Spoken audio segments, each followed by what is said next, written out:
आज उस बात को कई साल हो चुके हैं। उस मकान के पास अब कोई नहीं जाता। भूत बंगले के नाम से मशहूर उस बंगले के आसपास भी कोई नहीं फटकता।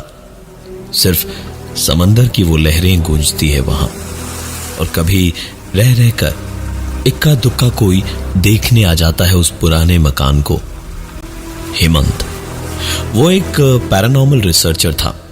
उसे हर एक जगह जहां भूत प्रेत की कहानियां हो वहां जाकर उसका एक साइंटिफिक कारण ढूंढता था। वो अभी तक हर जगह जहां जहां हेमंत गया उसने हमेशा एक सटीक वजह ढूंढ कर निकाली और अपने यकीन को और मजबूत किया कि कोई भूत वूत नहीं होता है। ये सब कमजोर इंसानों के दिमाग की उपज है। हेमंत को जब इस बीच प्रॉपर्टी का पता चला तो उससे रहा नहीं गया। उसने सामान बांधा और पहुंच गया इस बंगलों के पास छानबीन करने। सूखी पत्तियों पर चलते चलते हेमंत ने अपने सामने एक दीवार पार करते ही देखा एक आदमी बैठकर मिट्टी को खुरपी से खोद रहा था। हेमंत ने उसे देखकर पूछा, अरे ओ भाई, अरे सुना है कि इस मकान में भूत बसते हैं? उस आदमी ने खुरपी फेंकी और हाथ पहुंचता हुआ बोला, पता नहीं यार, कभी कुछ ऐसा देखा सुना नहीं मैंने। आप नए लगते हैं। देखिए, कहीं और रह रहे हो उससे अच्छा यहीं ऊपर वाले कमरे में रह के खुद ही देख लीजिए। बस किराया दे दीजिएगा मुझे। हंसते और बातें करते हुए दोनों बंगलों के अंदर गए तो हेमंत ने देखा एक बड़ी सी लाइब्रेरी थी उसके सामने। कई ढेर सारी किताबें थी और सारी की सारी हेमंत की पसंदीदा।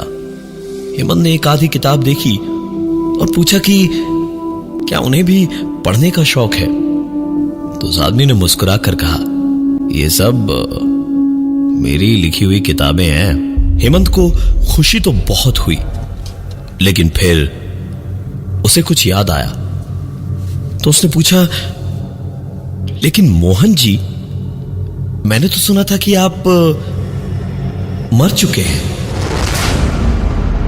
हेमंत जिससे बात कर रहा था उसका नाम था मोहन रनाडे, और उसकी लिखी हुई सारी किताबों के बीच खड़े होकर हेमंत ने एक सवाल पूछा, जिसके बदले में मोहन सिर्फ मुस्कुरा दिया और पलटकर दरवाजे से बाहर निकलने को हुआ तो उसे देखकर हेमंत को पूरे बदन में एक ठंड और साथ में जलन होने लगी, जैसे आग तो हो लेकिन ठंडी बर्फ जैसी। उसके सामने खड़ा मोहन पलटा तो हेमंत ने देखा कि मोहन का पूरा बदन पीछे सिर्फ कच्चे मांस का छीला हुआ टुकड़ा सा था। खाल उसके पूरे बदन की उठी हुई थी, मांस नोचा खसूटा हुआ और खून जमा हुआ था। हेमंत के देखते देखते ही मोहन वहां से चला गया। हेमंत एक पल को जड़ हो गया और वहां से हिल भी नहीं पाया, लेकिन होश संभाल कर जब बाहर की ओर भागा तो दरवाजे तक पहुंचते पहुंचते हेमंत उस बंद हुए दरवाजे को खोलने की कोशिश करने लगा, लेकिन कोई फायदा नहीं हुआ। हेमंत के दरवाजे को खोलने की एक दो कोशिशों के बाद ही दरवाजा अपने आप खुल गया। हेमंत ने देखा एक चाय वाला चाय छान रहा था। कुछ करीब 7 लोग बाहर ही बैठे हुए थे और एक लड़का उन्हें चाय देते देते मुस्कुराता हुआ पलटा और हेमंत से कहा, कल तक आप भी हमारे ग्राहक होंगे, फिक्र मत कीजिएगा। हेमंत जिस बात को आज तक नींद में भी मानता नहीं था, आज अभी समझ आया। दरअसल वो उसे मानना चाहता नहीं था, क्योंकि शायद उसमें इतनी हिम्मत ही नहीं थी कि उसकी सच्चाई को झेल सके, बर्दाश्त कर सके। उसके सामने वो चाय वाला, वो लड़का और सारे लोग उठकर खड़े हुए और पलट कर जाने लगे।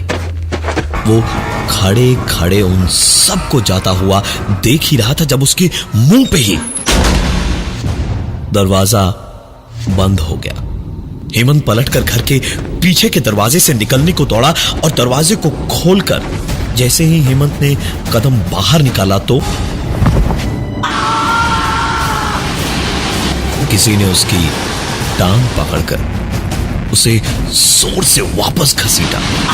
हेमंत चिल्लाया, चीखा, लेकिन फिर हेमंत का हाल बेहद बुरा था। उसको नहीं पता था कि करे तो क्या करे। वो आखिरकार जाकर चुपचाप कमरे के एक कोने में बैठ गया। हेमंत के ठीक पास में ही एक लकड़ी की अलमारी रखी थी। हेमंत को उसमें से एक आती हुई आवाज सुनाई दी।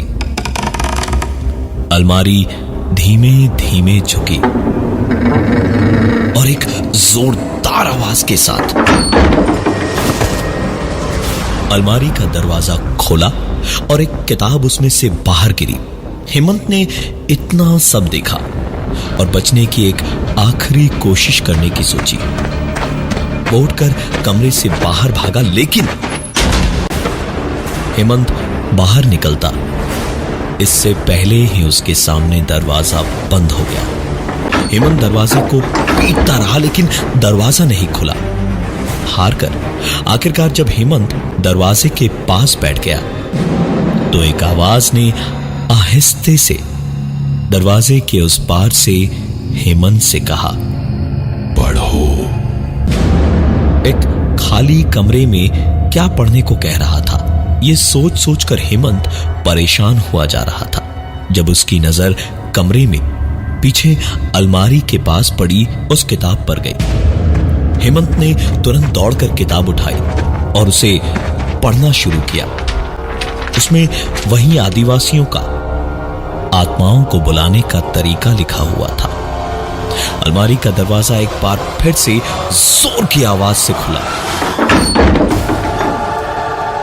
अंदर झांका तो एक आईने का टुकड़ा रखा हुआ था और साथ ही एक कागज रखा हुआ था।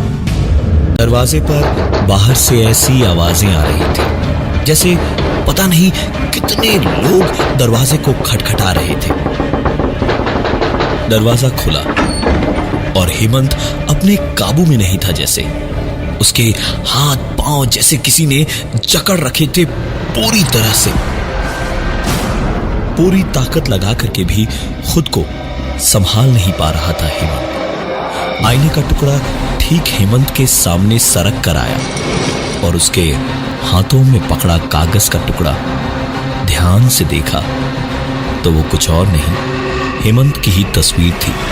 हेमंत का हाथ उस तस्वीर को पकड़े हुए धीमे धीमे उस आईने के ऊपर जाने लगा और कुछ कदमों की आवाजें पीछे से आती सुनाई देने लगी। हेमंत ने पलट कर देखा तो वो सारे लोग जो उसे पहले मकान के बाहर दिखाई दिए थे वो सब धीमे धीमे मुस्कुराते हुए उसी की ओर आ रहे थे। हेमंत ने अपनी पूरी ताकत लगाकर छूटने की कोशिश की, लेकिन कोई फायदा नहीं हुआ।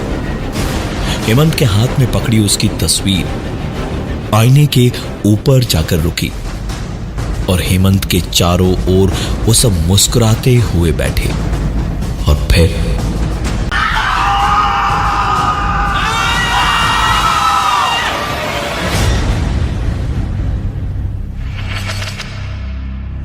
कहते हैं आत्माओं को उनकी दुनिया से इस दुनिया में बुलाना तो आसान है, लेकिन उन्हें वापस कैसे भेजना है ये कोई नहीं जानता।